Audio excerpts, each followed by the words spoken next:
गणानां त्वा गणपतिगुं हवामहे कविं कवीनामुपमश्रवस्तमम्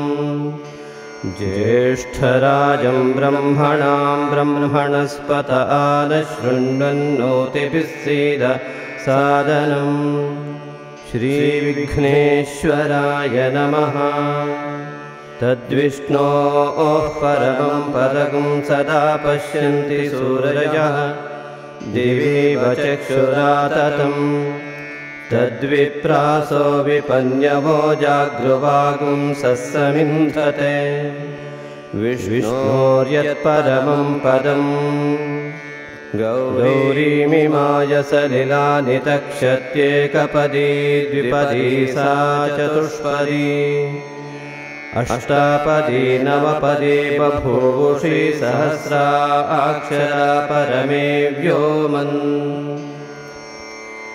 योपां पुष्पं वेद पुष्पवान् प्रजावान् पशुमान् भवति चन्द्रमा वा अपां पुष्पं पुष्पवान् प्रजावान् पशुमान् भवति य एवं वेद योपामायतनं वेद आयतनवान् भवति अग्निर्वा अपामायतनम् आयतनवान् भवति यो अग्नेरायतनं वेद आयतनवान् भवति आपो वा अग्नेरायतनम् आयतनवान् भवति य एवं वेद योपामायतनं वेद आयतनवान् भवति वायुर्वा अपामायतनम् आयतनवान् भवति यो वायोरायतनं वेद आयतनवान् भवति आपो वै वायोरायतनम् आयतनवान् भवति य एवं वेद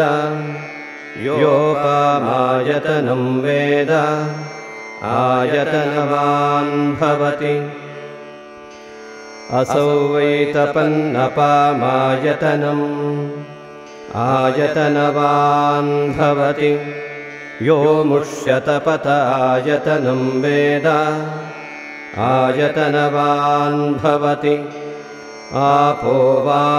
अमुष्यतपत आयतनम्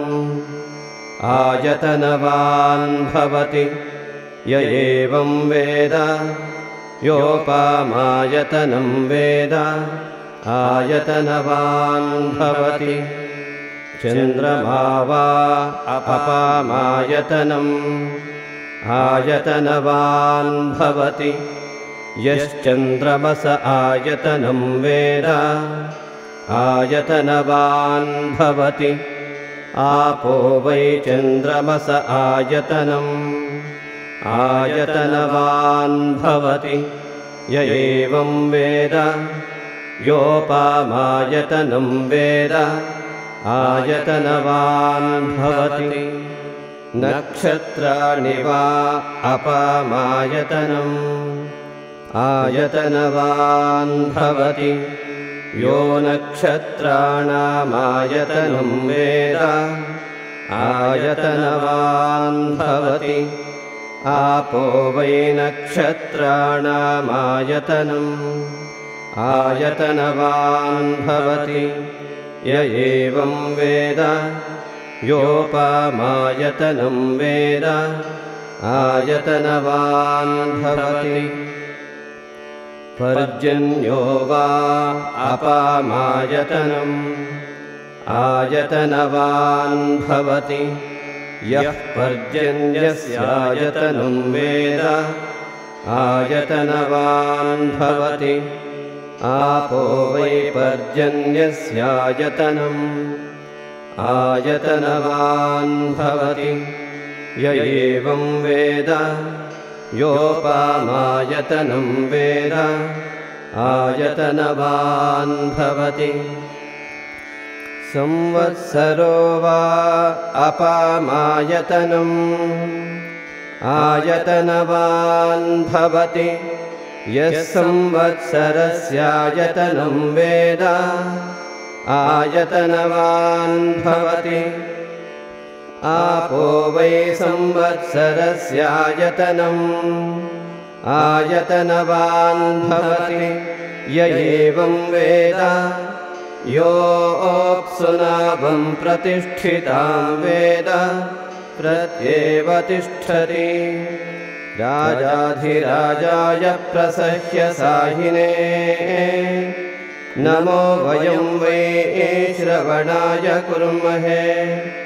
समे कामान् कामकामाय मह्यम् कामेश्वरो वै श्रवणो ददातु कुबेराय वै श्रवणाय महाराजाय नमः